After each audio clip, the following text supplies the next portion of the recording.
Eşref neden içeri giriyor? Bu konuda Eşref'e karşı kurulan hain tuzak herkesi şaşırtacak. Asıl bomba olan ise nihayet beklenen an geliyor ve Eşref içerideyken Nisan tüm konuları çözüyor. Bu konudaki sürpriz senaryolar heyecanı en üst seviyeye çıkaracak. Peki bu birlik konusu nasıl çözülecek? Nisan'la Çiğdem arasında çok büyük bir ters köşe yaşanacak. Sırlar birer birer ortaya çıkmaya başlarken Hıdır'ın oğlu Kadir'le ilgili şok edici senaryosu dizide yeni bir dönemi başlatacak. Çünkü tüm dengeler değişiyor. Birazdan tüm bunlardan ve daha fazlasından kısa ve net bir şekilde bahsedeceğiz. Videonun her sahnesini dikkatle izleyelim. Eşref, Nisan'ın muhbirliği konusunda adeta bunalıma girdi. Çünkü böyle bir duruma ihtimal bile vermek istemiyor ancak emin olmak için yeni hamleler yapıyor. Nisan'ın bu durumdan yani muhbirlik meselesinden kurtulmasının tek bir yolu var. O da Çiğdem'e karşı sürpriz bir hamle yapmak. Son bölümde Nisan zaten Çiğdem'e bilenmişti ve ona karşı Eşref'ten dolayı kıskançlık krizine girerek büyük bir öfke duyuyor. Eğer Nisan elindeki kanıtlarla Çiğdem'i tehdit ederse muhbirlik konusunda Çiğdem'in önünü kapatabilir. Bildiğiniz gibi geçmişte Çiğdem'in tüm yaptıklarını, kimleri öldürdüğünü Nisan biliyor ve elinde ses kaydı da var. Eğer bunu kullanırsa ve Çiğdem'le anlaşma yaparsa muhbirlik meselesini bir daha hiç açılmamak üzere kapatmış olur. Peki Çiğdem bu durumda bir muhbir arayan Eşref'e kimi muhbir olarak verir? Çünkü Eşref ısrarla Çiğdem'den muhbiri bulmasını istiyor. Bu durumda akıllara Hafize annenin torunu Saliha geliyor. Savcı Selma, Saliha'yı kendi muhbiri yaptı. Elbette dizinin zeki karakteri Çiğdem bunu da çözer ve Eşref'e asıl muhbirin Saliha olduğunu söyleyerek hem Nisan'ın muhbirlik konusunu kapatmış olur hem de Eşref'in gözüne girmek için yine bir hamle yapmış olur. Böylece muhbirin kim olduğunu arayan Eşref bu kişinin Nisan değil Saliha olduğunu öğrenince rahatlamış olur. Ancak Eşref'i bekleyen büyük bir sürpriz daha var. Şimdi gelelim bu konuya ve diğer bomba gelişmelere. Eşref her fırsatta Kadir'le Dinçer'in işlerine çomak sokmayı başarıyor. Bunu yine yapacak ve yetinlere ait olan her yeri geri almak için Kadir'i tamamen bitirmek ve kirli işlerine engel olmak için yine karşılarında olacak.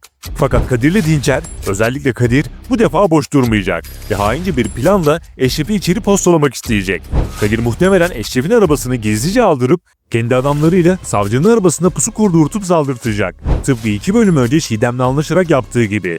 Böylece araba Eşref'e ait olduğu için bu işi kimin yaptığı konusunda en büyük şüpheli Eşref olacak. Haberleri bile konu olacak olan bu olay sonucunda Eşref sorguya çekilmek üzere gözaltına alınacak.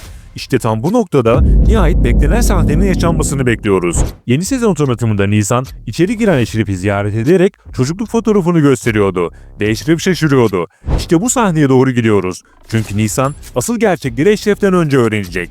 Kendisinin rüya olduğunu, geçmişte Dinçer'in babasından kendini kurtaran kişinin Eşref olduğunu öğrenip tüm parçaları birleştirecek.